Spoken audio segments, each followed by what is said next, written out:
Et salut, dans cette vidéo on parle de la fonction exponentielle, on s'intéresse à un exercice où on traite d'une famille de fonctions et on reparle de la tangente. Donc deux parties dans ce petit exercice.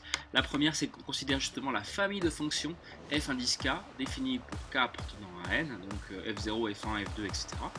Tel que fk de x c'est x plus k exponentielle x plus x. Et on note ck, les courbes représentatives qui sont liées aux fonctions fk. Je vous pose une question, quelle fonction de la famille fk admet la droite d d'équation y égale x moins e puissance moins 2, c'est bien une droite, hein, c'est une équation droite. Donc quelle fonction de la famille fk admet cette droite comme tangente au point d'abscisse moins 2, c'est la question. Alors on commence par GeoGebra, j'ai créé un curseur k, et donc ça je vous l'enlever déjà pour l'instant, pareil. Et donc voilà la famille des fonctions. Donc, pour k égale 0 ça donne ça, 1, 2, 3, on voit qu'elles ont quand même toutes, elles ont l'air en tout cas d'avoir toutes le même comportement, même si évidemment elles ne passent pas par les mêmes points, et on vous demande quelle est la fonction qui passe par la tangente au point d'abscisse. Ah, la tangente je l'ai tracée, la voilà, au point d'abscisse moins 2, donc c'est ici. Alors mon point il va bouger évidemment, en tout cas son abscisse c'est toujours moins 2, donc quelle est cette fonction? A priori ça a l'air d'être dans f1 pour k égale 1. Tac. 0 ça marche pas, 2 non plus. Donc on va essayer de retrouver ce résultat par le calcul. Il faut juste en fait traduire l'énoncé. Qu'est-ce que ça veut dire? Comment faire pour trouver le k? Alors quand on parle de tangente on parle évidemment de droite et de coefficient directeur en particulier. Le coefficient directeur ici c'est qui? C'est 1, et le coefficient directeur correspond à quoi? Le coefficient directeur de la tangente, peut-être commencer par là, c'est le nombre dérivé en ce point. Or ici, f' de 2, ça vaut 1, puisque le coefficient directeur ici c'est 1. Je vais rajouter fk'. Donc voilà. Et ça équivaut à quoi? Il faut qu'on dérive cette fonction là. Peut-être avant de mettre l'équivalent, on va calculer la dérivée. Donc dérivons. Je vous laisse faire ceci et puis on en reparle dans quelques instants. Sur R comme somme et produit, hein, au passage quand même, mais c'est une somme avant tout. Deux fonctions de référence dérivables sur R, fonction affine, fonction exponentielle, fonction affine. Donc la forme c'est U fois V, puis plus une troisième fonction W en fait. Donc U fois V ça fait U' V plus UV', puis on va juste ajouter la dérivée de la dernière fonction. En gros ça donne quoi? Et U c'est x plus k, je vous rappelle que k c'est un nombre entier, positif. V c'est exponentielle x, puis le W c'est x. Donc quand on dérive ces trois choses là, la dérivée de x plus k c'est 1, la dérivée de exponentielle x c'est exponentielle x, puis la dérivée de x c'est 1 aussi. Donc en gros on se retrouve avec ce croisement là, comme toujours, hein, pour tout x appartenant à R, 1 fois exponentielle x plus exponentielle x fois x plus k. Et le tout plus 1, à ne pas oublier. Ce qui donne donc, je vais factoriser ça peut-être, exponentielle x facteur de x plus k plus 1, le tout plus 1. Voilà pour la dérivée. Et on veut que fk' de 2 ça fasse 1. Donc en gros ça fait exponentielle 2 facteur de 2 plus k plus 1, le tout plus 1 égale 1. Ou encore plus 1 plus 1 ça va partir, exponentielle 2 facteur de 3 plus k égale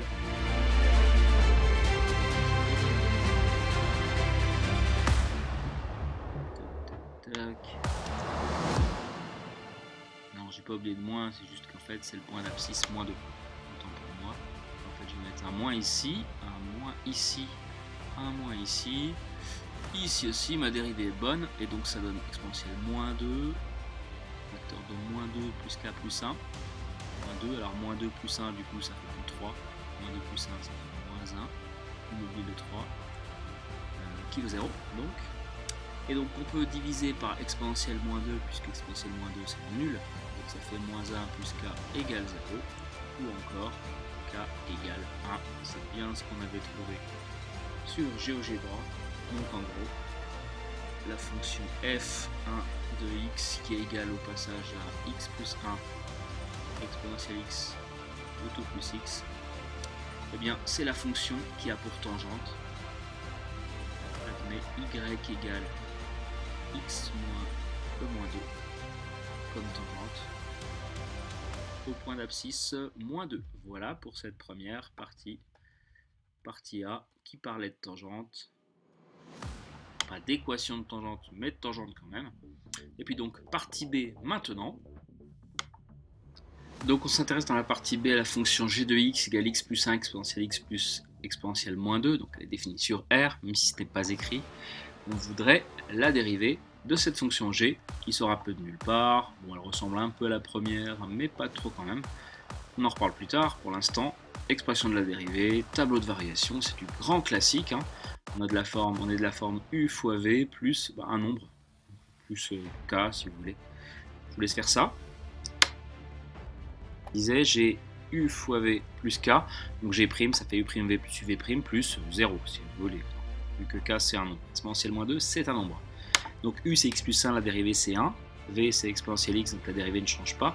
On se retrouve donc avec une fonction g', dont l'expression est 1 fois exponentielle x, je vais mettre directement exponentielle x, plus 1 fois exponentielle x, plus 0. Donc je vais factoriser par exponentielle x, on se retrouve avec 1 plus x plus 1, c'est-à-dire x plus 2. Il y a un 1 ici devant. Vous factorisez, vous le mettez avec celui-là, ça en fait bien 2. Voilà pour la dérivée, c'est une fonction, une expression satisfaisante, puisque maintenant dans la partie B, on va étudier son signe. Et qu'est-ce qu'on peut dire du signe de g' de x? Eh bien c'est exactement celui de x plus 2. Pourquoi? Parce que exponentielle x est toujours strictement positive, quel que soit x appartenant à R. Or, qu'est-ce qu'on peut dire de x plus 2?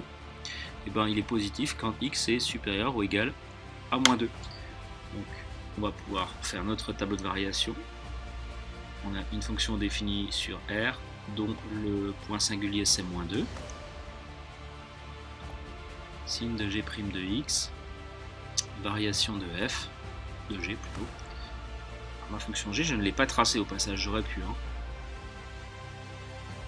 0, positif, positif, donc je vais mettre un moins ici, un plus ici, et donc elle est décroissante déjà, et croissante après.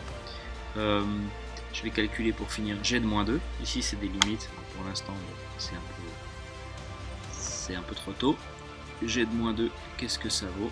On se trompe pas, pas g', mais g, ça fait moins 2 plus 1, c'est-à-dire moins 1, exponentielle moins 2, plus exponentielle moins 2. Donc moins 1 plus 1, ça en fait 0 d'exponentielle moins 2. Donc voilà. Conclusion, g est décroissante sur moins l'infini moins 2,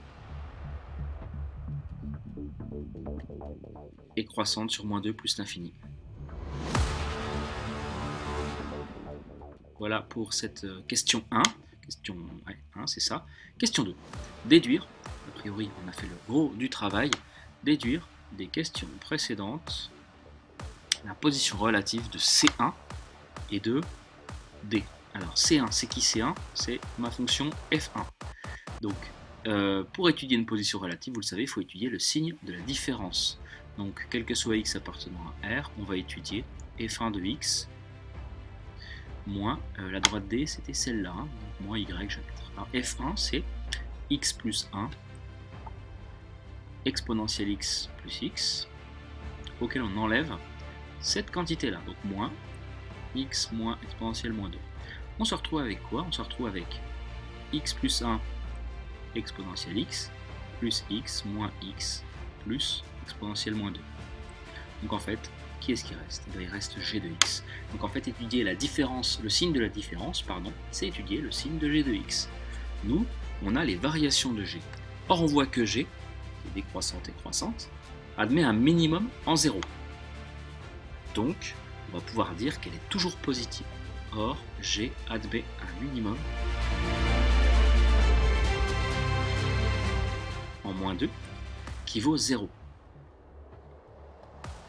Donc, quel que soit x appartenant à R, notre fonction g g de x va être supérieur ou égal à 0, tout le temps. Hein. Bien, vu que g est supérieur ou égal à 0, on va pouvoir dire que f1 de x moins y est aussi supérieur ou égal à 0, ou encore que f1 de x est supérieur ou égal à y, tout le temps.